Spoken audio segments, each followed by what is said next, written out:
Hello there, welcome back to the channel, or welcome to the channel if this is your first time to be here. Today we are going to create this DAG here. I call it a fancy DAG, and it contains tasks, just tasks that I thought we could use to create a DAG. This DAG has a task which is a start task, has a group of tasks for fetching data from the source, has a single task for transformation of data, and then a last task for loading the data. So this is like an ETL, extract data from several sources, transform the data, and do some bit of processing. Then at the end, load the data into the destination. An example would be a warehouse. So we are going to create this DAG in this session. So the first step is going to be, we are going to create the virtual environment, and we are going to install the necessary modules and packages that is going to help us to create that DAG. So we're going to install Airflow. Anyway, so I'm going to do Python -m venv. So I'm creating here a virtual environment called venv. The Python version that I'm using here is Python 3.12. Now we have a virtual environment created, so let's activate it.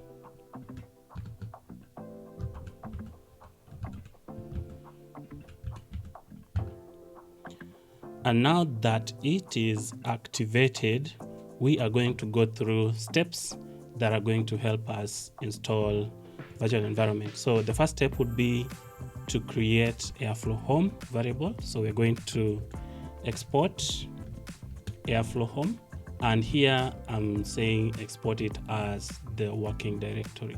So when I hit enter and I echo this variable Airflow home, you can see this is the path to Airflow home, and it is pointing to the folder that I'm working in. I'm calling that folder to be deleted because I created it for the purpose of this video. Then after, I'm going to delete it. The next thing is to determine the Airflow version, and I'm going to keep it as a variable also.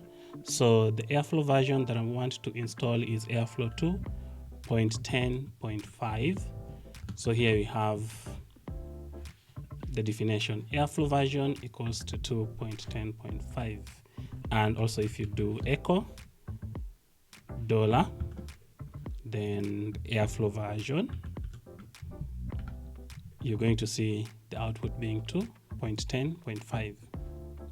The next thing we are going to do is to determine the Python version.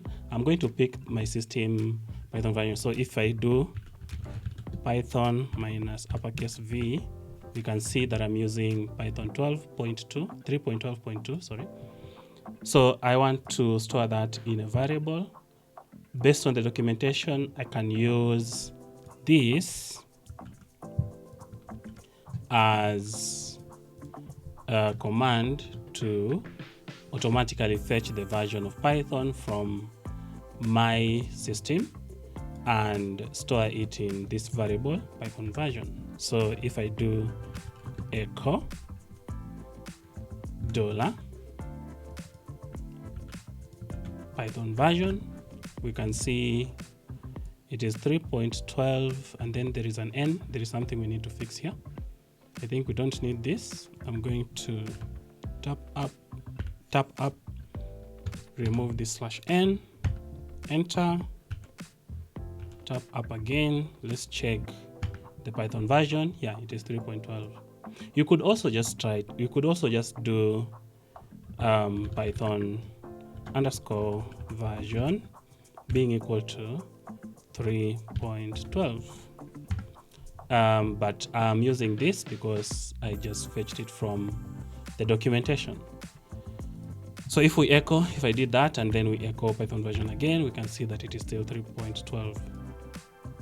The next thing is to define the constraints, because now we want airflow version 2.10.5, and we want to install it in Python 3.12. So we need the constraints that relate to both the airflow version and the Python version that we are going to use.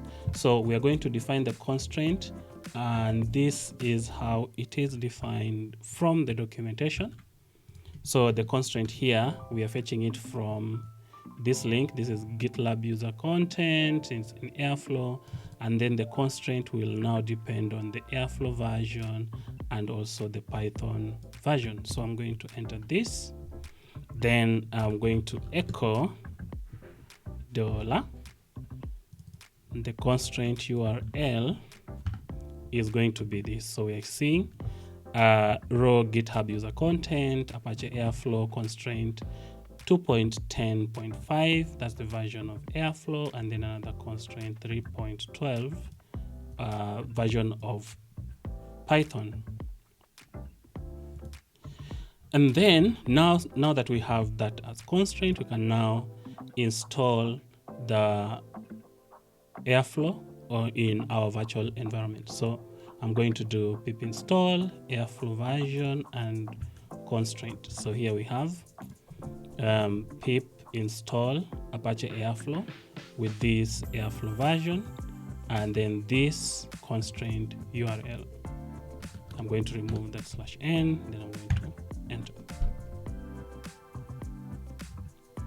So this is going to install. I'm going to fast forward it. I think it will take like some few minutes because of the speed of my internet.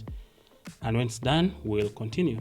So Airflow is now installed. If I do pip freeze, we will see Airflow is installed on our virtual environment. All the commands that we have used up to now will be part of the description of this video. If you are lost somewhere, you can check the description. So next, now we are going to use VS Code to do our code. The first thing I'm going to do is to create a file for the DAG. I'm going to call it, first of all, the folder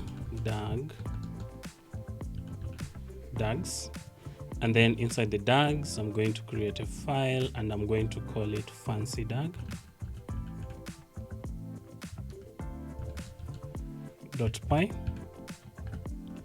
And before I start coding the fancy dag.py, let me start Airflow. So I'm going to do Airflow standalone, and Airflow standalone will help us launch both Airflow scheduler and the Airflow web server at the same time.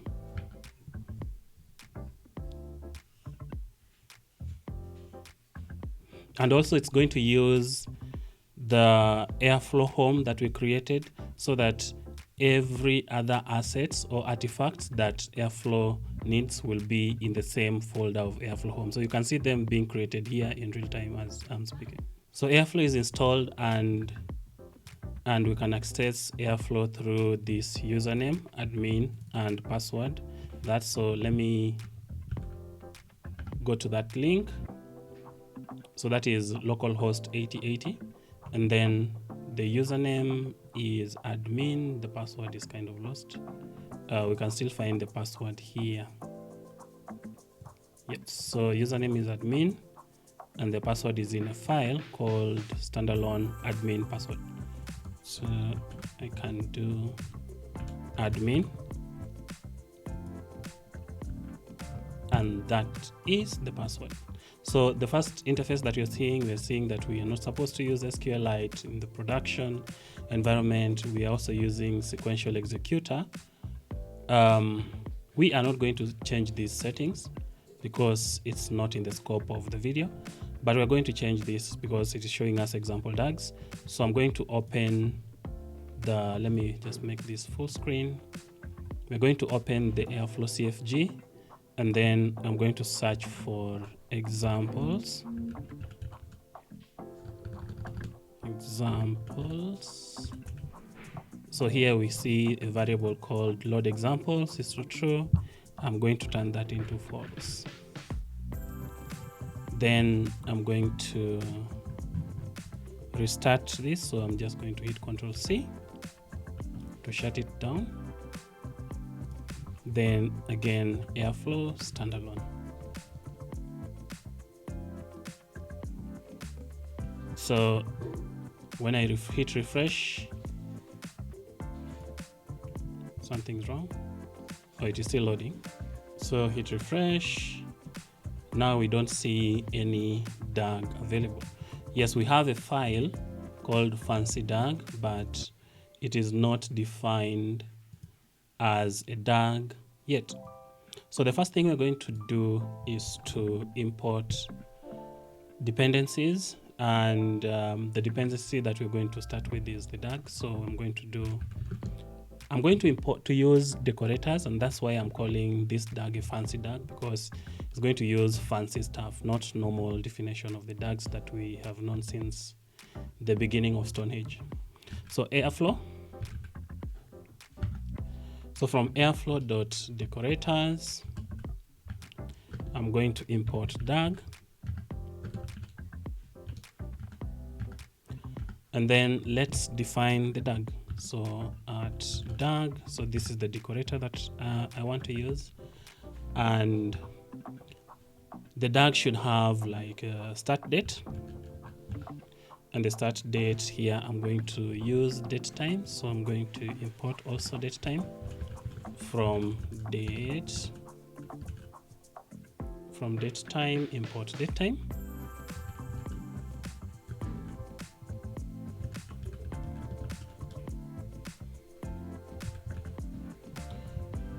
So it is that date time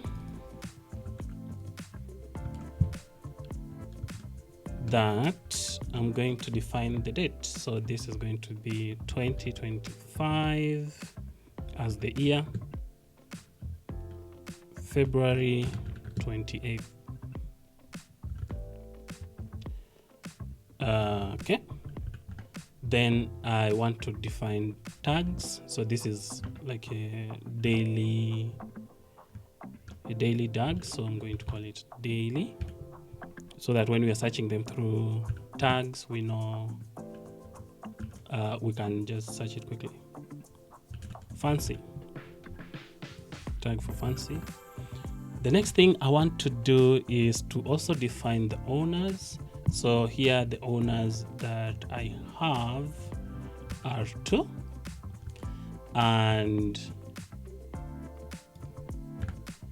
I have Dalmas, and this is email to Dalmas, so info@dalmasotieno.com. We are going to see this from the UI, and then I also have another owner called Dalicodes, and then this is the link to still dalmasotieno.com. So let's now define the DAG. So define fancy DAG. So here we're creating the function, and in this function, the first task is going to be the start task, as we saw. So here we have start task, and start task uses a task decorator. So I'm also going to import a task decorator, and the task ID here is start task, and the owner is Dalmas, and it does. So here we have the definition of the function. So here this start task makes this a Python operator, and then we define the function, and then this is where the code of the task lies. Then after that, we instantiate that task using this process by putting the function, calling the function, and putting the results in a variable. The next thing we're going to do is to create a task group. So a task group is just like a box or a container of tasks, but they are tasks that do similar things. For example, I showed you if you have several queries that need to run at the same time and you want to put them together in one box, you can use task group to do that. So here I'm going to define a task group, and this group is a data extraction group because now we are fetching data from several sources. I need to import the task group also from the decorators. Task group is imported. Now inside the task group, we are going to define other tasks that help us fetch data the same way we defined this one. So I'm just going to pull that in.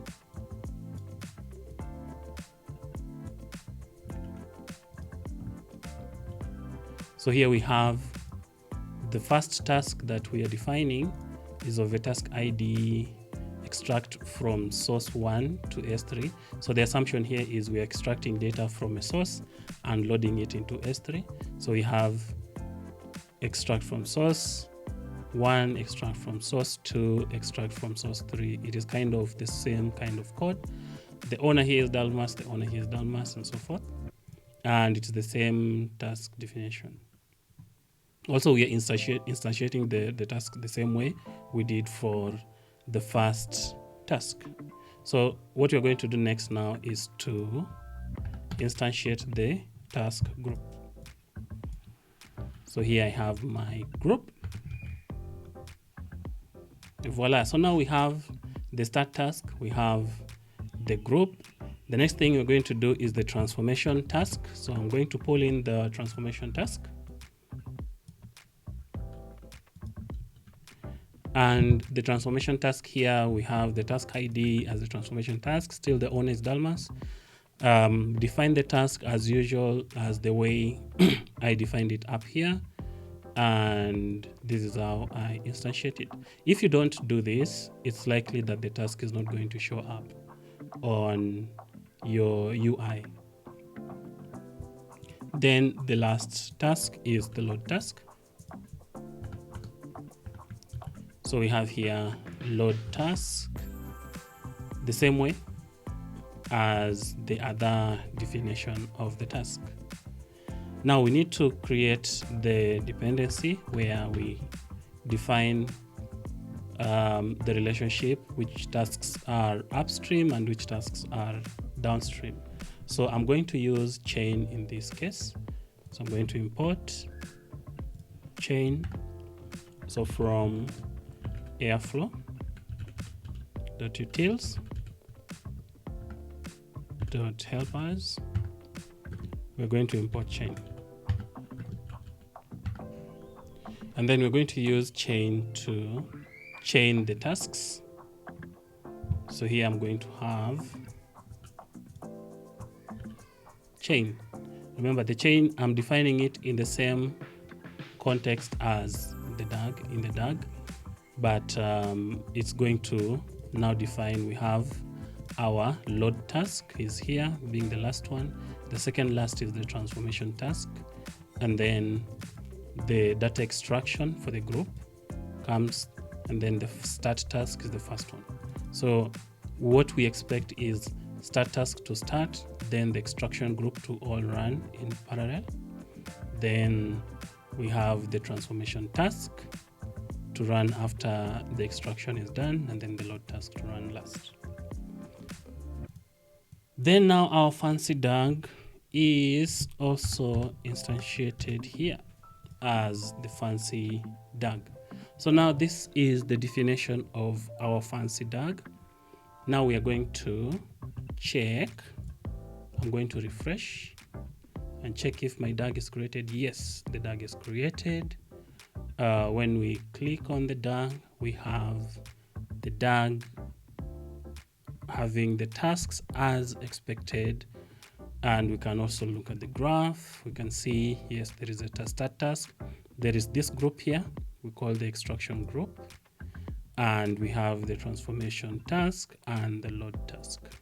So this is what I wanted to show you in this video. I hope you liked it. If you like it, give me a thumbs up and subscribe. Until the next video, take care. Oh, before you go, let's try to run this DAG and see if it has any errors. So I'm just going to trigger it manually here. Oh, it started running.